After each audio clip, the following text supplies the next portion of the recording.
والإسلام ديني ومحمدا رسول الله ويقيني أدنو إليه ساجدا بجبيني اقبل صلاتي وللصلاة. الحمد لله نحمده ونستعينه ونستغفره ونؤمن به ونتوكل عليه ونعوذ بالله من شرور أنفسنا ومن سيئات أعمالنا من يهده الله فلا مضل له ومن يضلل فلا هادي له ونشهد أن لا إله إلا الله وحده لا شريك له ونشهد أن سيدنا وسندنا ومولانا محمدا عبده ورسوله صلى الله تعالى عليه وعلى آله وأصحابه أجمعين. أما بعد فأعوذ بالله من الشيطان الرجيم. بسم الله الرحمن الرحيم. القارعة ما القارعة وما أدراك ما القارعة يوم يكون الناس كالفراش المبثوث وتكون الجبال كالعهن المنفوش فأما من ثقلت موازينه فهو في عيشة راضية وأما من خفت موازينه فأمه هاوية وما أدراك ما هي نار حامية. صدق الله مولانا العظيم.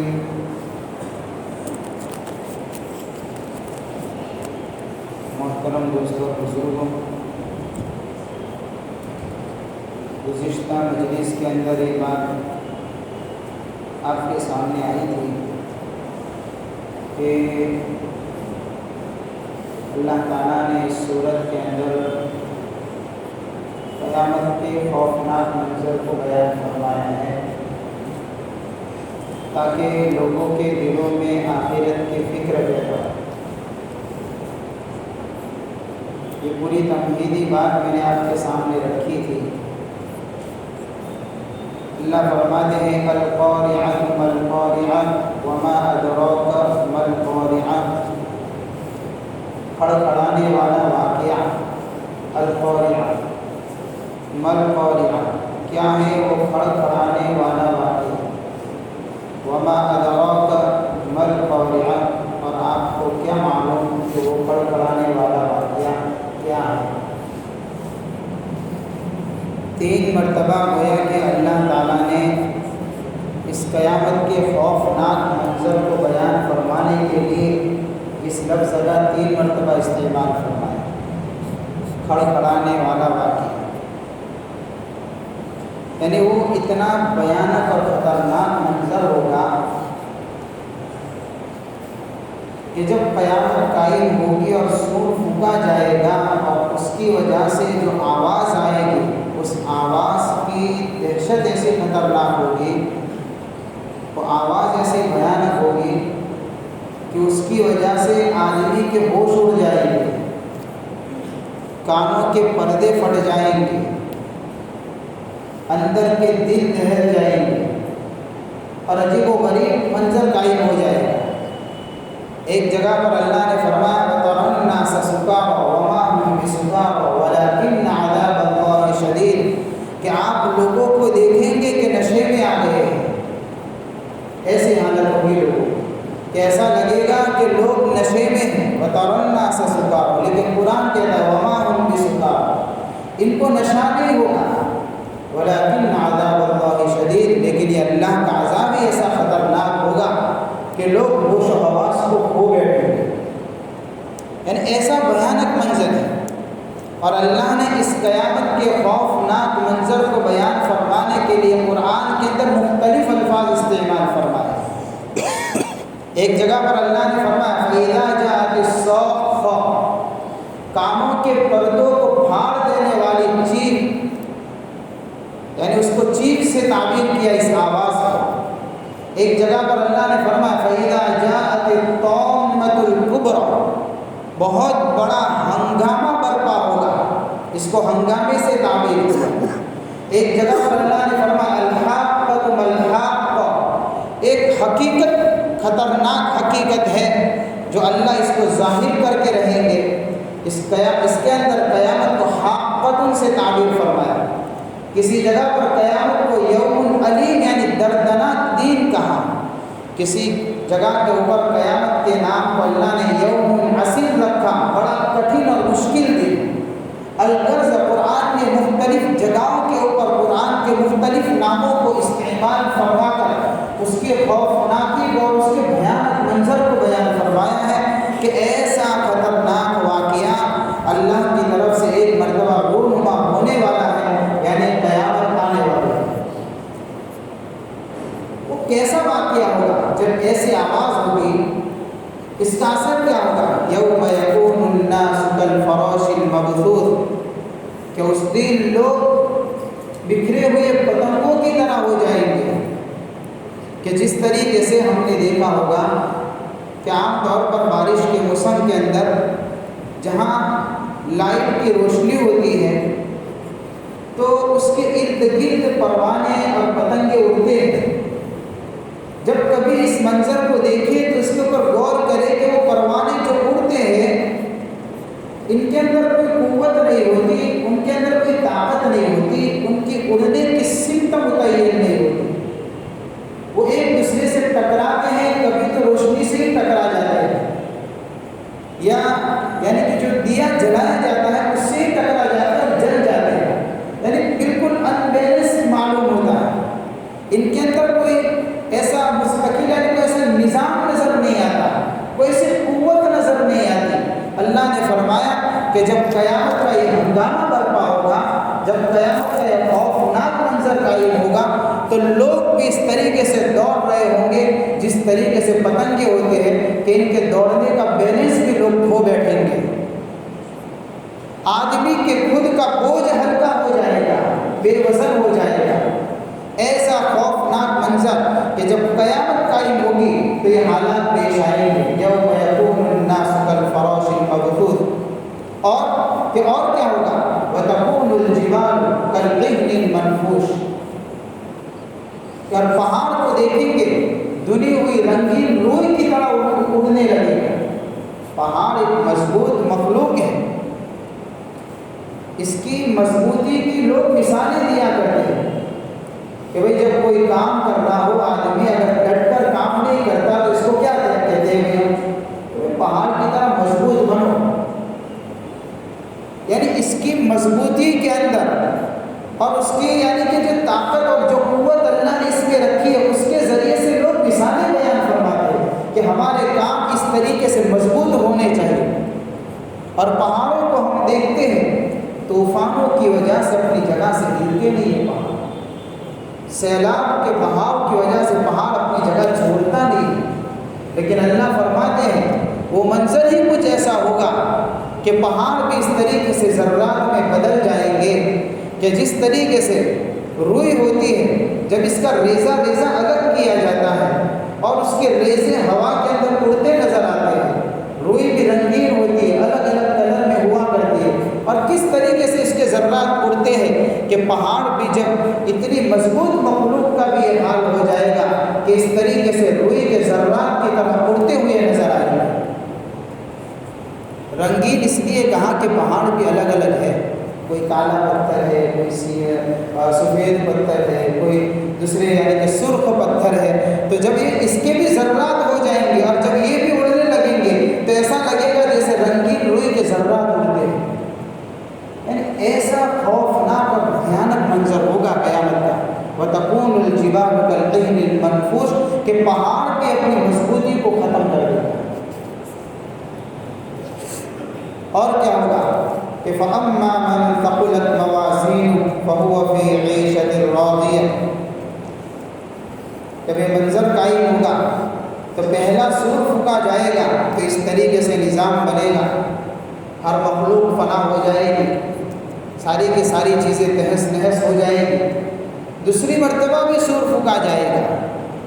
جب دوسری مرتبہ سور پھونکا جائے گا تو اس وقت لوگ اٹھ کر محشر کے میدان میدان کی طرف گویا کہ حساب کتاب کے لیے اپنے قبروں سے اٹھ کر چل پڑیں گے۔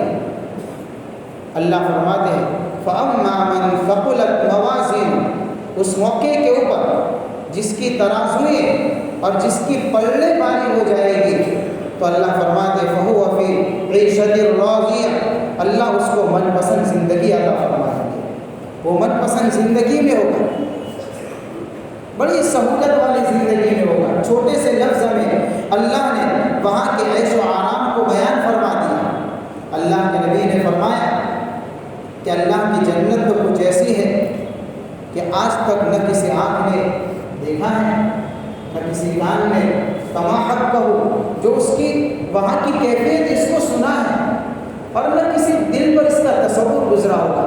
ہمارے تصورات سے اعلیٰ خدا کا بنایا ہوا مہمان کھانا ہے کہ جس کی ترازویں وزنی ہو جائے گی، جس کے اعمال بھاری ہو جائیں گے، کہا ہے جس کے اعمال زیادہ ہو جائیں گے، یہ دیکھیں جس کے اعمال بھاری ہو جائیں گے، پتہ چلا قیامت کے اندر اعمال گنے نہیں جائیں گے، اعمال تولے جائیں گے۔ لہذا کسی کے کم عمل لیکن اگر اس میں وزن ہے تو ہو سکتا ہے اس عمل والے سے بڑھ جائے جس کے اعمال زیادہ ہے لیکن اس میں وزن نہیں ہے۔ قیامت کا خوفناک منظر تو وہ منظر ہے کہ جب وہ ہنگامہ برپا ہوگا تو ایک تو انسان کے جسم کا ظاہری بوجھ ہے، اس ہنگامے کی وجہ سے اس کا یہ ظاہری بوجھ تو ختم ہو جائے گا، اور کل قیامت میں جو بوجھ کام آئے گا وہ اس کے اندر کا باطن کا بوجھ یعنی اعمال کام آئیں گے۔ روحانی طاقت وہاں چلے گی، جسمانی بوجھ وہاں کام نہیں آئے گا۔ تو جس کے عمل اس کیفیت کے بنیں گے تو اللہ کے نبی نے فرمایا اللہ اس کو ایسی من پسند زندگی میں جگہ عطا فرمائیں گے جہاں پر ہمیشہ کے لیے پھر اس کو رہنا ہی رہنا ہوگا، پھر کبھی تکلیف نہیں آئے گی، کبھی مصیبتیں نہیں آئے گی، کبھی نعمتوں پر زوال نہیں آئے گا، کبھی کوئی غم نہیں پہنچے گا، کبھی کوئی دکھ نہیں پہنچے گا۔ ایسی من پسند زندگی، دنیا کی زندگی تو کیسی زندگی ہے کہ یہاں پر تو آدمی کی تکلیف کے ساتھ میں راحت لگی ہوئی ہے اور راحت کے ساتھ میں تکلیف کا کانٹا بھی لگا ہوا ہے۔ جس کو تکلیف آتی ہے یہ ہمیشہ کی نہیں ہوتی، اور جس کو راحت ملتی ہے وہ ہمیشہ کی نہیں ہوتی۔ یہ راحت بھی چند دنوں کے لیے، یہ تکلیف بھی چند دنوں کے لیے۔ یہاں کی تکلیف کوئی تکلیف نہیں، یہاں کی راحت کوئی راحت نہیں۔ اصل راحت، اصل تکلیف تو وہ ہے جو آخرت کے اندر راحت بھی ملے گی، اور خطرناک تکلیف تو وہ ہے جو اس وقت تکلیف کا نظارہ سامنے دیکھیں گے۔ اس لیے اللہ نے فرمایا اس من پسند زندگی کے اندر وہ بندہ جائے گا جس کے عمل کا بوجھ زیادہ ہوگا۔ وَأَمَّا مَنْ خَفَّتْ مَوَازِينُهُ، اور رہا وہ آدمی کہ جس کے پلڑے ہلکی ہو جائے گی، جس کی ترازویں ہلکی ہو جائے گی، یعنی جس کے عمل میں وزن نہیں ہوگا۔ فَأَمَّا مَنْ خَفَّتْ مَوَازِينُهُ، تو پھر اس کا کہ فَأُمُّهُ هَاوِيَةٌ، اس کا ٹھکانہ حاویہ ہے۔ تو قرآن پھر سوال کرتا ہے وَمَا أَدْرَاكَ مَا هِيَ، اے میرے محبوب صلی اللہ علیہ وسلم آپ کو کیا معلوم کہ اللہ کا بنایا ہوا وہ ناکامی والا ٹھکانہ جس کو قرآن حاویہ کہتا ہے وہ کیا ہے؟ آپ کو کیا معلوم؟ وَمَا أَدْرَاكَ مَا هِيَ، تو اللہ نے آگے اس کی وضاحت فرمائی نار حاویہ، یہ جو حاویہ ہے، جو اللہ کا بنایا ہوا خطرناک یعنی عذاب کی جو جگہ ہے، کہ وہ کیا ہے؟ وہ دہکتی ہوئی اللہ کی جلائی ہوئی خطرناک وہ آگ ہے جو دنیا کی آگ سے 70 گنا زیادہ تیز ہے۔ یہ اللہ کی بنائی ہوئی وہ آگ، وہ گڑھا ہے کہ جس کے اندر ایسے تیز آگ کو اللہ نے جلایا ہے کہ کس کو ڈالا جائے گا؟ کہ ان لوگوں کو ڈالا جائے گا جن کے اعمال کے اندر کچھ فسفسے اعمال ہوں گے جس میں وزن نہیں ہوگا، تو ان کا ٹھکانہ اس میں ہے۔ ہم سوچیں میرے بھائی تھوڑی دیر کے لیے، کل قیامت کے دن اعمال کا وزن ہوگا، کیسے تولا جائے گا؟ کسی زمانے میں سوال کھڑا ہوتا تھا اس، لیکن اب تو اس کا سمجھنا آسان ہو گیا، اس لیے کہ آدمی سوچ سکتا ہے کہ بھائی نماز پڑھی تو نماز پڑھنے کے بعد نماز کا عمل کون سا ایسا جسم جیسا نظر آتا ہو کہ اس کو تولا جائے. اس طریقے سے قرآن کی تلاوت کی تو تلاوت ہو گئی، لیکن کوئی کہے کہ بھائی آپ نے جو تلاوت کی اس کو لے کر آپ اس کو تولے ہیں، یعنی بظاہر جسم نہیں ہے کوئی کہ اس کو تولا جائے. اس وقت ایسے عملوں کو کیسے تولا جائے؟ تو کبھی اب تو موجودہ زمانے کے اندر تو ایسی بہت ساری چیزیں ہیں جس کے اندر ایسا جسم نہیں ہے لیکن تولا جاتا ہے، ان کو ناپا جاتا ہے. بھائی گرمی کو بھی تو ناپا جاتا ہے، بھائی اتنی ڈگری ٹیمپریچر ہے نا، اتنا ڈگری یعنی کہ ٹھنڈک ہے. ابھی کہاں نظر آتا ہے؟ یہ نظر نہیں آتا. آدمی کو بخار آتا ہے، اب بخار ایسی چیز تھوڑی ہے کہ وہ اس کو نکال کر تولا جائے، لیکن تو بھی اس کے جسم کا ٹیمپریچر ناپا جاتا ہے، پتہ چلتا ہے. بغیر جسم کی چیز بلڈ پریشر بی پی کی جو تکلیف ہوتی ہے، ہائی ہو گیا لو ہو گیا، اب یہ بھی چیز کوئی جسمانی چیز تو نہیں ہے، نظر آنے والی چیز، لیکن اس کو ناپا جاتا ہے. تب موجودہ زمانے کے اندر اس بات کو سمجھنا آسان ہو گیا کہ جب ہمارے زمانے میں بغیر جسم کی چیزوں کو ناپا جاتا ہے تو اللہ تو قادر مطلق ہے. اس لیے اللہ کے یہاں بھی، اللہ کے دربار میں بھی ان اعمال کو ناپا جائے گا، تولا جائے گا کسی بھی شکل میں. ہمارے لیے موقوف ہے اس بات کے اوپر یہ چیز کہ ہم یہ نہ دیکھیں کہ کیسے تولا جائے گا، بلکہ ہم اس کی فکر کریں کہ وہ اعمال کو تولا جائے گا تو وزن کیسے پیدا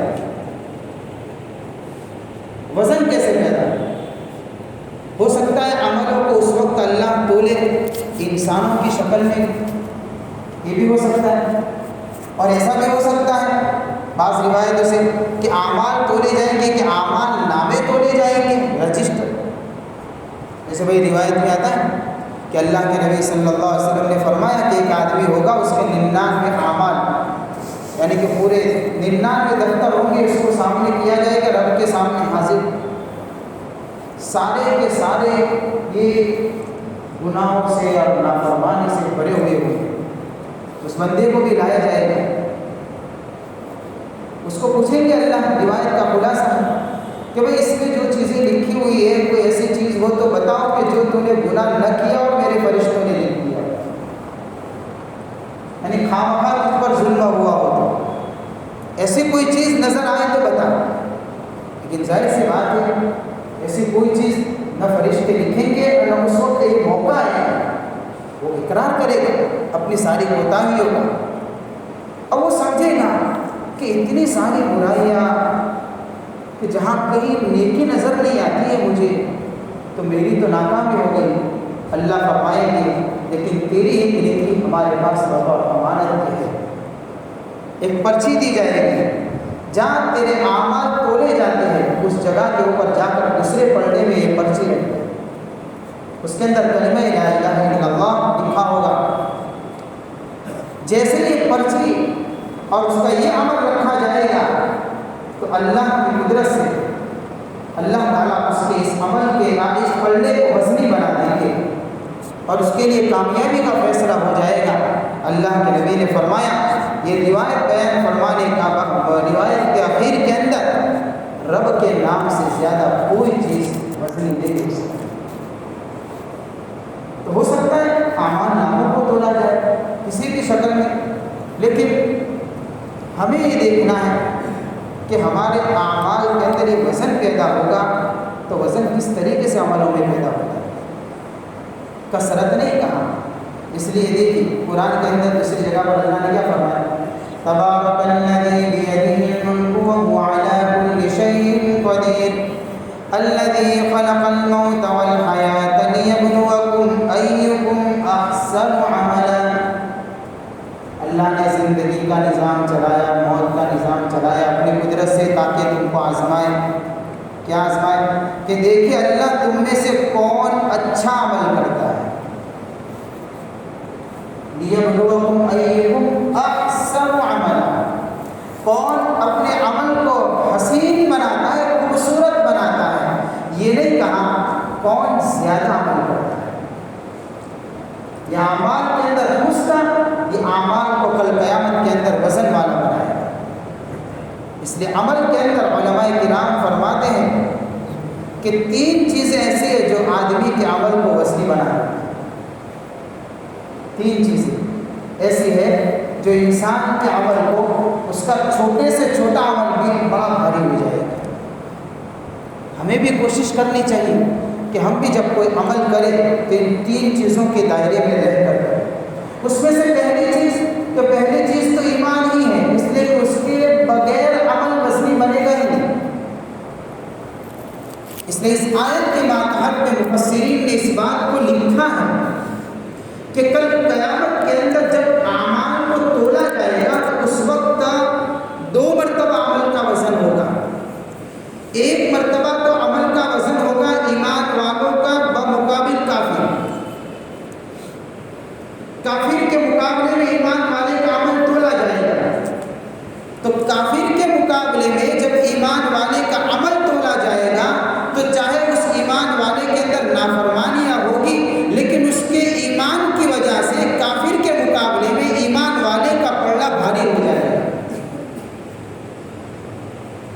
ایک تو وزن اس طریقے سے کیا جائے گا، اور دوسری مرتبہ اعمال کا وزن ہوگا ایمان والوں کا آپس میں۔ اب یہ دیکھا جائے گا کس کی نیکیاں زیادہ، کس کی برائیاں زیادہ۔ اب دوسری مرتبہ جو عمل ہوگا، وزن ہوگا، اس میں جس کی نیکیاں زیادہ ہوگی اور جس میں یہ سارے صفات ہوں گی جو میں آپ کے سامنے رکھنا چاہتا ہوں، اس کا عمل وزنی ہو جائے گا۔ اور جس کے اندر یہ چیز نہیں ہوگی یا برائیاں زیادہ ہوگی تو پھر اس کا عمل گویا کہ پیچھے ہو جائے گا۔ تو اس طریقے سے 2 مرتبہ عمل کا وزن کیا جائے گا۔ تو جن اعمال کے ذریعے سے یعنی کہ انسان کا عمل وزنی بنتا ہے، اس میں سے ایک چیز تو بنیادی ہے، وہ ایمان ہے، یعنی عقائد ہے۔ وَقَدِمْنَا إِلَىٰ مَا عَمِلُوا مِنْ عَمَلٍ فَجَعَلْنَاهُ هَبَاءً مَّنثُورًا۔ اللہ نے فرمایا ہم متوجہ ہوں گے ان کاموں کی طرف، ان عملوں کی طرف جن کو یہ لوگ کیا کرتے تھے، یعنی کافر۔ دنیا میں یہ لوگ بھی نیک کام کرتے ہیں، دنیا میں یہ لوگ بھی خیرات کرتے ہیں، لوگوں کی مدد کرتے ہیں، کسی کے ساتھ میں ہمدردی کا معاملہ کر لیتے ہیں، ہے نا، کسی بے سہارے پر خرچ کر لیتے ہیں، وہ بھی بیماروں کی مدد کرتے ہیں، وہ بھی بیماروں کا علاج کراتے ہیں، وہ بھی بڑے بڑے یعنی کہ اسپتال چلاتے ہیں، نیک کام ہے۔ لیکن قرآن کیا کہتا ہے؟ ایمان نہیں، اس لیے قرآن نے کہا فَجَعَلْنَاهُ هَبَاءً مَّنثُورًا۔ اللہ نے فرمایا ان کے سارے کاموں کو اللہ ذرات کی طرح ہوا میں بکھیر دے گا، اس لیے کہ ایمان نہیں۔ تو عمل میں وزن پیدا ہوتا ہے ایک تو ایمان کے ذریعے سے، اس لیے اللہ نے دوسری جگہ پر فرمایا قُلْ هَلْ نُنَبِّئُكُم بِالْأَخْسَرِينَ أَعْمَالًا الَّذِينَ ضَلَّ سَعْيُهُمْ فِي الْحَيَاةِ الدُّنْيَا وَهُمْ يَحْسَبُونَ أَنَّهُمْ يُحْسِنُونَ صُنْعًا۔ ہم آپ کو بتائیں، تم کو بتائیں، ایسے لوگ کہ جو عمل کے اعتبار سے خسارے میں ہی خسارے میں ہے، گھاٹے ہی گھاٹے میں ہے، نقصان میں ہی نقصان میں ہے۔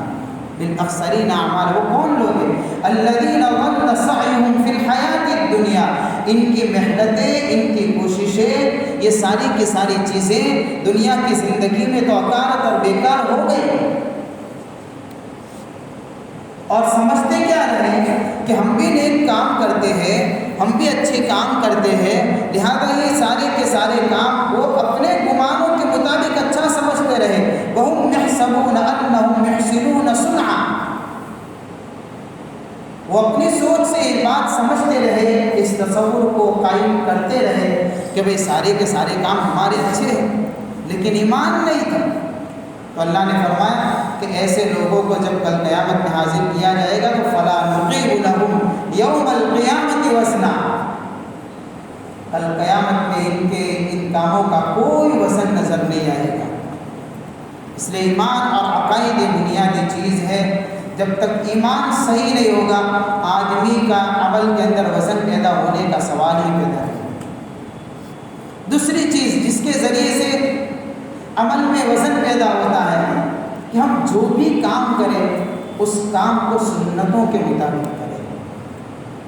جب کسی عمل کو سنت کے مطابق کیا جاتا ہے تو یہ عمل بڑا قیمتی اور وسیع بن جاتا ہے۔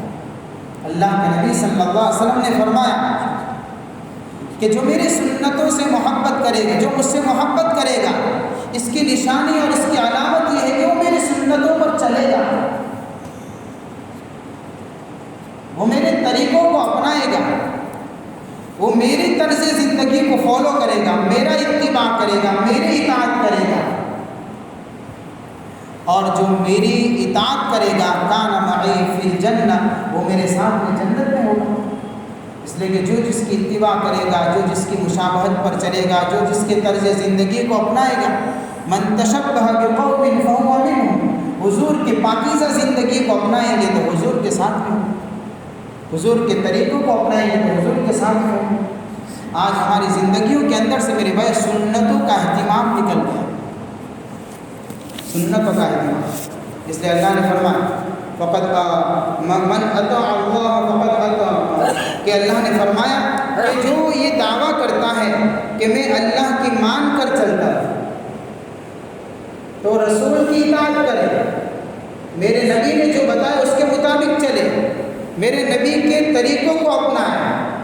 ومن تولا، تو جب میرے نبی کے طریقوں کو اپنائے گا تو اللہ کی اطاعت تو اس میں آ جائے گی، لیکن ومن تولا فما ارسلناک علیہم حفیظا، کوئی حضور کی زندگی سے روگردانی کرتا ہے، آپ کے اطاعت کو نہیں لاتا ہے زندگی میں، تو اللہ فرماتے ہم نے آپ کو نگران بنا کر تھوڑی بھیجا ہے کہ ہر آدمی کے سر پر آپ، یعنی کہ اس طریقے سے کہ بھئی ایک ایک کو پکڑ کر کہا جائے گا کہ نبی کی اطاعت کرو۔ وما ارسلناک علیہم حفیظا، یہ تو محبت کے اوپر بات موقوف ہے، جس دل میں جتنی محبت ہوگی اتنی سنتیں زندگی میں آئیں۔ امام مالک رحمۃ اللہ علیہ فرمایا کرتے تھے کہ حضور کی سنتوں کی مثال حضرت نوح علیہ السلام کی کشتی کی طرح ہے۔ حضرت نوح علیہ السلام کے زمانے میں جب طوفان آیا تو اللہ نے ان لوگوں کو سیلاب سے بچا لیا جو لوگ حضرت نوح کو مانے، یعنی کہ ان پر ایمان لائے اور ان کی کشتی میں سوار ہو گئے۔ باقی پوری کی پوری جو آبادی تھی ساری سیلاب کے اندر اور پانی کے بہاؤ میں غرق ہو گئی اور ڈوب گئی۔ امام مالک فرماتے ہیں ہاں حضور کی سنتیں یہ بھی حضرت نوح کی کشتی کی طرح ہے کہ جو آدمی حضور کی زندگی کو اپنی زندگی میں لائے گا، آپ کے طریقوں کو اپنی زندگی کے اندر لائے گا، آپ کی سنتوں کو اپنی زندگی کے اندر لائے گا، تو ہمارے زمانے میں بھی تو سیلاب ہے، گمراہی کا سیلاب ہے، جہالت کا سیلاب ہے، اور اس طریقے سے بے ایمانی کا سیلاب ہے، کفر اور ارتداد کا سیلاب ہے۔ جو حضور کی سنتوں کو تھامے گا اس سارے سیلاب سے اللہ بچا لے گا، غرق کا ہونے سے بچ جائے گا، ایمان محفوظ ہو جائے گا۔ معمولی نہ سمجھے میرے بھائی، سنتیں بڑی اہم ہیں۔ اس لیے علماء کرام فرماتے ہیں جو آدمی ادب کے اندر سستی کرتا ہے اس کی زندگی سے اللہ سنتوں کی توفیق کو چھین لیتے ہیں، پھر سنتوں پر چلنے کی توفیق نہیں ہوتی، اور جو سنتوں میں سستی کرتا ہے اس کی نحوست یہ ہوتی ہے کہ اللہ فرائض کی توفیق کو چھین لیتے ہیں، اور جو آدمی فرائض کی جس سے توفیق کو چھین لیا جائے اس کو رب کی معرفت نصیب نہیں ہوتی ہے۔ ایک سنت کو چھوڑنے کا انجام یہاں تک پہنچاتا ہے، اللہ کی معرفت نصیب نہیں ہوتی۔ ہم اپنی زندگی کے اندر غور کریں، ہماری زندگیوں کے اندر سے فرائض چھوٹ رہے ہیں، کوتاہیاں ہو رہی ہیں۔ ایک مثال صرف دے، فرائض تو بہت سارے، ایک مثال دے، فجر کی فرض نماز، یہ بھی اللہ کے فریضوں میں سے سب سے بڑا اہم فریضہ۔ ہم دیکھیں ہماری مساجد کا حال، ہم ارادے کرتے ہیں، ساری چیزوں کا عزم کرتے ہیں، ہم صبح میں نہیں اٹھ سکتے، کیوں کہ کہیں نہ کہیں ہمارا تعلق نبی کی سنت سے ٹوٹا ہوا نظر آتا ہے۔ اس کی بنا پر ہو سکتا ہے یہ سنتوں سے دوری ہمیں فرائض تک نہ پہنچنے دے۔ اور آج ہوا کیا سنتوں سے زیادہ بدعات میں ہمارے سماج کے اندر خرافات آئے۔ آدمی بدعت کو اپناتا ہے، شوق سے اپناتا ہے، ہاں بڑے اچھے طریقے سے اپناتا ہے، اس کی جگہ پر اگر اس کو کہا جائے کہ سنت یہ ہے، رسم کو اپنائے گا، لیکن اگر اس کو کہا جائے سنت بات سمجھ میں نہیں آتی یہ کیا ہے؟ یہ سنتوں کے نور سے محرومی ہے کہ جب نبی کے طریقوں کو اہم نہیں سمجھا اور اس کی عظمت کو دلوں میں نہیں بٹھایا، یہ اللہ کی طرف سے ایک طرح کی پکڑ ہے کہ اللہ نے سنتوں کی توفیق کو چھین لیا، اس کے نور سے محروم کر دیا اور بدعات کے اندر اور خرافات کے اندر، رسومات کے اندر آدمی پھنس گیا۔ اس عمل کے اندر وزن جو پیدا ہوتا ہے کہ جو عمل کیا جائے نبی کے سنتوں کے مطابق کیا جائے۔ ایک صحابی آتے ہیں، نماز بھی پڑھنی ہو تو سنتوں کے مطابق، ایک بھی سنت چھوٹنے نہ پائے، ہم معلومات حاصل کریں، ایک بھی سنت چھوٹنے نہ پائے۔ صحابی آتے ہیں، نماز پڑھی، اللہ کے نبی نے فرمایا، بلایا ان کو اور ان کو کہا کہ اس طریقے سے ارجع فصلی فإنک لم تصلی، واپس جاؤ نماز پڑھو اس طریقے سے جس طریقے سے یعنی کہ میں نماز پڑھتا ہوں، تم نے تو نماز ہی نہیں پڑھی، بھئی کیا چھوڑا تھا انہوں نے؟ ہاں کہیں نہ کہیں اس طریقے سے گڑبڑی ہو رہی کہ حضور نے فرمایا پھر سے پڑھو۔ آج ہماری نمازوں کا حال یہ حال ہو چکا الغرض۔ تو ایک تو چیز جو آدمی کی زندگی میں وزن پیدا یعنی اعمال میں وزن پیدا کرتی ہے، اور تیسری چیز ہے اخلاص۔ یہ تو ضروری ہے، چھوٹے سے چھوٹا عمل بھی بغیر اخلاص کے کچھ کام کا نہیں۔ قل ان صلاتی ونسکی ومحیای ومماتی للہ رب العالمین، پوری زندگی کے عملوں کا خلاصہ یہ ہے جس عمل میں اخلاص ہوگا اللہ کے دربار میں مقبول ہے۔ یہ پوری زندگی کے اعمال کا خلاصہ، میری نماز، میری قربانیاں، میرا جینا اور میرا مرنا سب کچھ آ گیا، ابتدا سے لے کر انتہا تک اگر ساری کی ساری چیزیں اخلاص کے اندر ہے اس کا عمل بس نہیں مل جائے گا۔ حتیٰ کہ نماز بھی اگر بغیر اخلاص کے پڑھی ہے تو اس نماز کا اثر نہیں رہتا۔ قربانی اتنا بڑا عمل ہے، اگر اس کو بغیر اخلاص کے کیا ہے تو پھر بات ختم ہو جاتی ہے، اس عمل کے اندر وزن نہیں رہتا۔ پوری زندگی کا خلاصہ یہی ہے کہ پوری زندگی کو اور اس کے اعمال کو اخلاص سے بھرا جائے اور اس کے مطابق کام کیا جائے تو اللہ تعالیٰ اس بندے کے چھوٹے سے چھوٹے عمل کو، ایک روپیہ بھی اگر صدقہ کیا ہے لیکن اگر اخلاص سے بھرا ہوا ہے تو کل قیامت کے دن اللہ اس روپیے کا وزن کو بڑا بھاری بنا دیں گے اس آدمی کے مقابلے میں جس نے لاکھوں کروڑوں اللہ کے راستے میں خرچ کیا لیکن اس نیت سے کیا کہ لوگ مجھے سبھی کہے، شیخ کہے، بڑا آدمی کہے، اور اس طریقے سے پتہ نہیں ناموری کے لیے کام کیا ہے تو اس کے لاکھوں روپیہ صدقہ کرنا کچھ کام نہیں آئے گا اس روپیے کے مقابلے میں۔ اللہ تعالیٰ سے دعا فرمائیں کہ اللہ تعالیٰ ہماری زندگیوں کو ایسے نیک اعمال سے مزین فرمائیں، ہمارے اعمال کے اندر